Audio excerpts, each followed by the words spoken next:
So when they take a child who is more afraid than an adult in most situations, and they bring them to a state of extreme fear, and at that moment they sacrifice them, then they immediately extract the adrenochrome from the pineal gland, and that was more valuable to them than gold.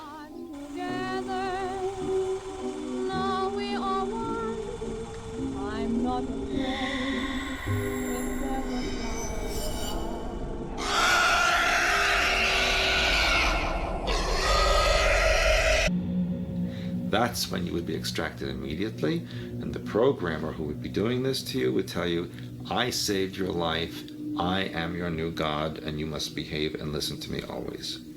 We were told that what was going on there was for the benefit of humanity, that humanity was unable to take care of itself, basically because people were violent, evil, and stupid, to cut it to the bottom line. And so what they were doing was helping to control society so that civilization could continue without being destroyed. They said the pain and the suffering that you experience will actually save mankind. And that's what we were imprinted with. Eventually I went to him and I said, look, what you're doing is stupid. You get the kids, you want to get the kids to cooperate voluntarily.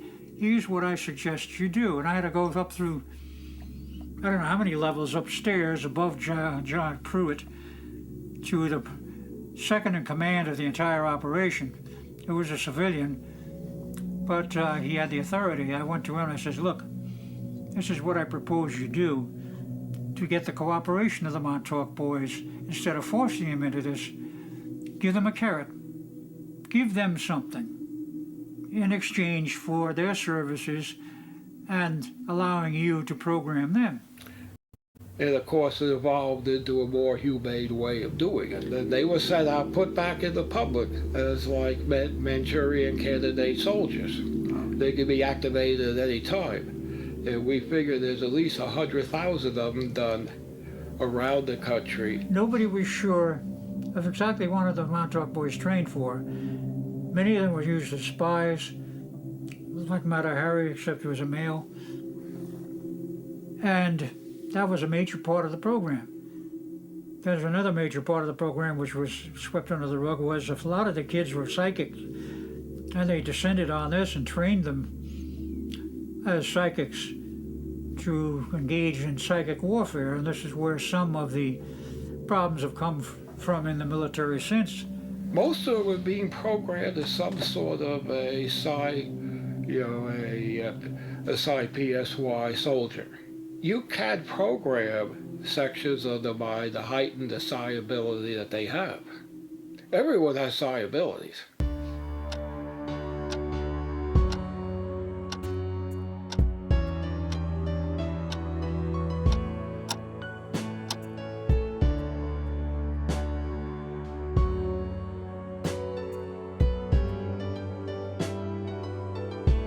Shuffle them again, and then I'm going to ask you which card I'm holding in my hand.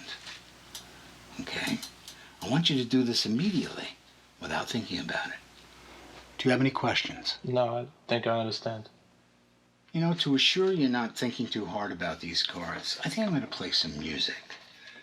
I find that it relaxes you and allows you to be more spontaneous when an image comes to your mind. This music is something before your time. In fact, before my time.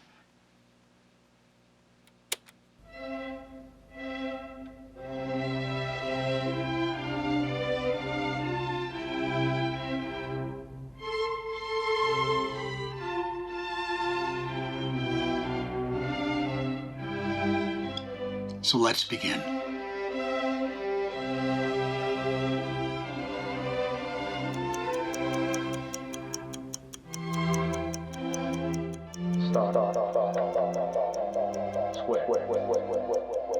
Being one but not the only one, and I want to make it very clear, I am not blaming naval intelligence as a whole.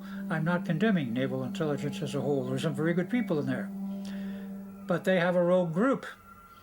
which are these Montauk kid types who are going to the dark side and are going into the black arts. If you don't think that's real, you better do your homework.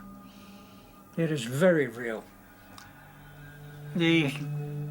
Our masters, and who knows how much of this comes from alien knowledge and alien help, I don't know, but I suspect some of it does. But they can manipulate a person's mind, their psyche, their nervous system, cause a total collapse of the nervous system on command. This is part of the, shall we say, the broadened area, the larger area of Montauk and what it led to.